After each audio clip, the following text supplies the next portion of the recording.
Governor Newsom kicks the poors. An 80-year-old man was walking home from the market. It was raining. In his left hand, he held a walking stick and a newspaper, which he used to shield his head. With his right hand, he clutched a paper grocery bag tightly against his chest to keep it from getting wet in the rain. This was a paper bag, provided free of charge at no cost to those receiving government assistance or food stamps. Beginning in March 2026, the state of California resumed its ban on the use of plastic bags for environmental protection, a plan that had previously been suspended for a time due to intense opposition. From now on, shoppers are no longer provided with free plastic grocery bags. Instead, they must purchase them at a cost of 10 cents each. However, those receiving welfare benefits are exempt from paying for plastic bags. Instead, they are provided with paper bags free of charge. These paper bags appear to be made from the cheapest possible materials of even lower quality than a sheet of newspaper. The bags are quite large and lack handles.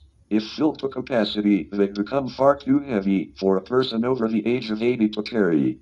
Because they are made of such cheap paper, carrying wet, reduce or frozen meat and fish, especially in hot or rainy weather, causing the bags to become saturated and tear at the bottom, sending groceries spilling onto the street, where they become covered in sand and dust.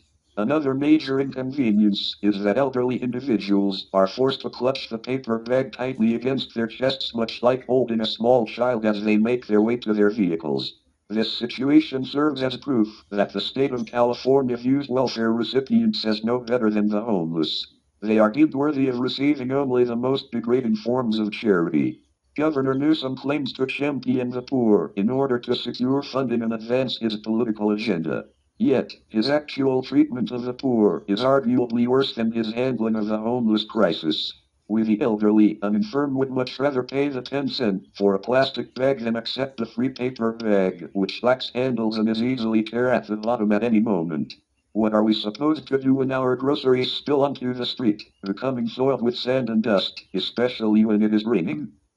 Please stay tuned for my next post, in which NEWSOM will present video footage demonstrating that while Californians pay the highest road tolls and boasts the most expensive gasoline prices in the United States, its streets remain poorly lit at night.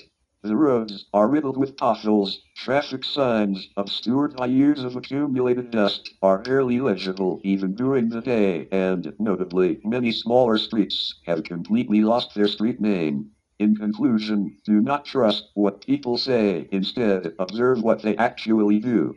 Thank you. Best regards, NEWSOM.